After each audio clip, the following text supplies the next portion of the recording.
So our base coverages, okay, we are a pattern read trap defense. Okay. Purple for us is two read. This is our base call versus two wide receivers.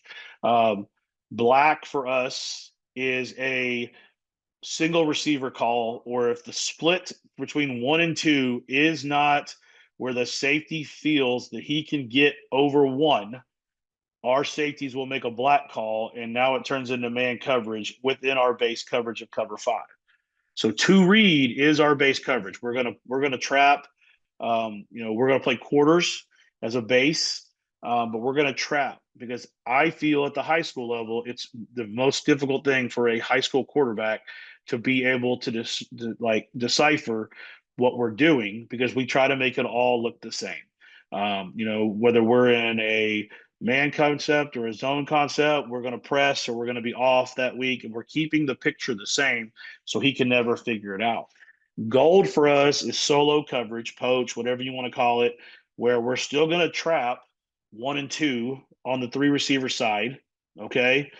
And but we're going to have the backside safety. The backside safety is going to be responsible for the number three vertical or back across. Um, you know, I believe it allows us to take care of the deep quarters and it allows us to flood the underneath zones um, based on what the route concepts are. So it gives us the best chance to be successful. White is a coverage that we have put in the past 2 years. It's a stress coverage look versus trips. The difference for me is I don't ask the Sam linebacker in a white call to run with number two vertical. We're still playing a gold concept, so we're still playing the solo coverage concepts, but now we're going to take our Mike backer, who's primarily a box player. He's staying in the box, and we're going to bump him to a 50 backer, especially if you're getting the ball in the hash and you're giving us a lot of heavy trips to the field. And, the offenses like to give those variations with their wide receiver splits, and they take that number three and they don't put him in. They don't really apex him or midpoint in between the tackle and the number two receiver.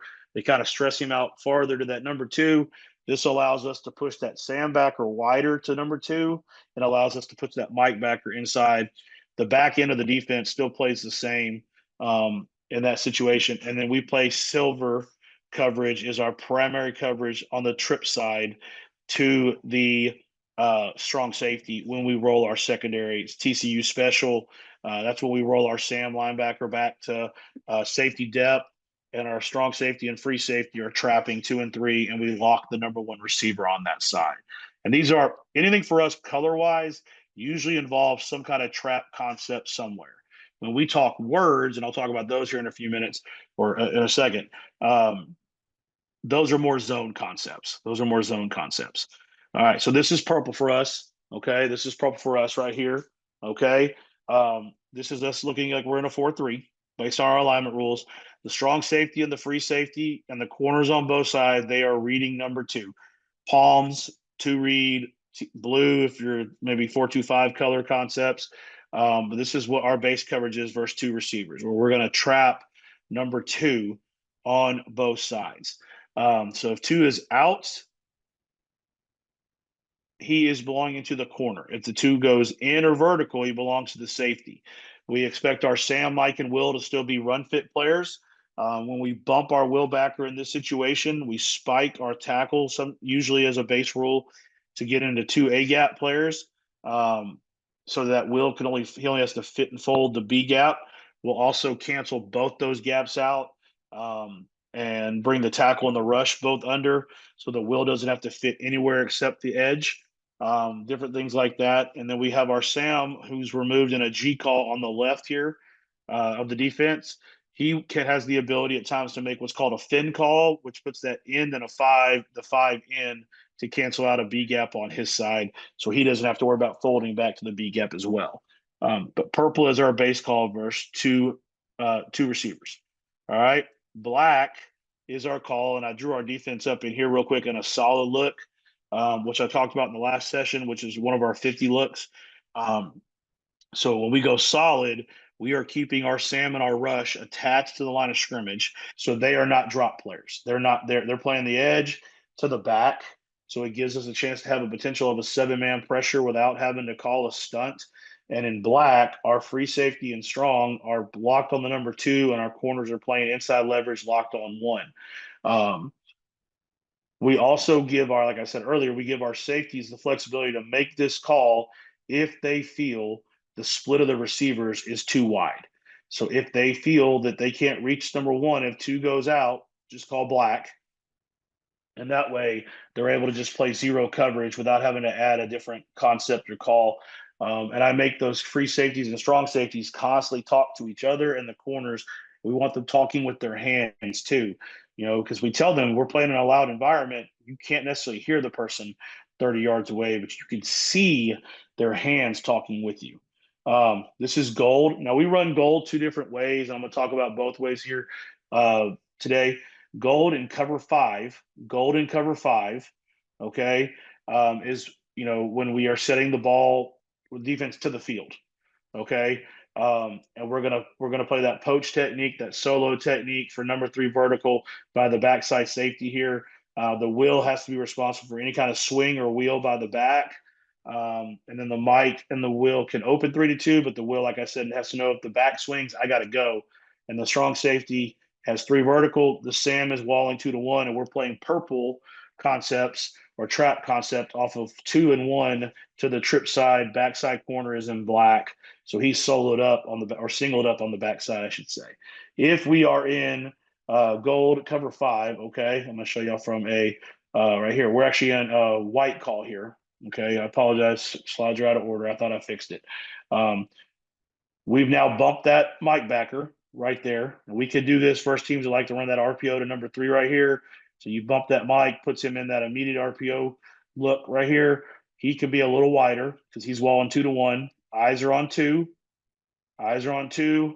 He knows he has 3 vertical down the pipe right here in the backside safety right here. And then this corner in down here into the boundary is in solo coverage, or single coverage, I should say, down here. Now, what we do this for, what we do and what I like about it is, number 1, I like to press single receivers, especially, as much as possible.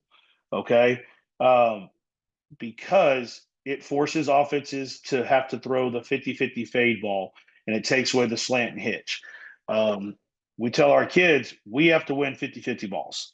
We have to win 50-50 balls if the ball's up in the air. So we make them, by alignment, if we do a good job, we take away those short underneath throws to the number 1 receiver. Okay. So we're trapping up top. Number 2 goes vertical, so the corner sinks. Okay. You see 2 goes to the post, so the safety squeezes with him. And you see the backside safety has 3 down the pipe vertical right there. Now, corner down here in the boundary. Okay. I'd like him to do a better job getting his hands on him and redirect, but his feet are motor. Okay. He stays inside leverage, forces that mandatory outside release right there, and now it turns into a 50-50 ball to the field, okay? And it's got to be a good ball. Got to be a good pass, and like I said, we're going to make you show us that you can do that consistently before we change our coverage.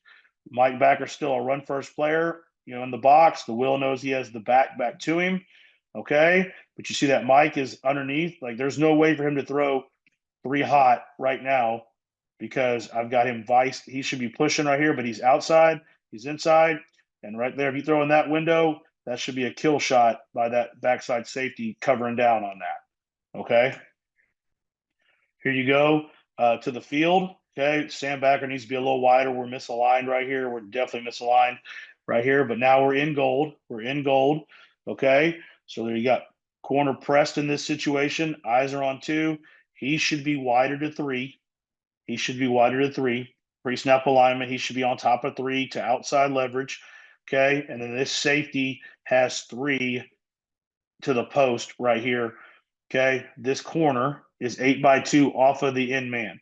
This corner is 8x2 off of the end man.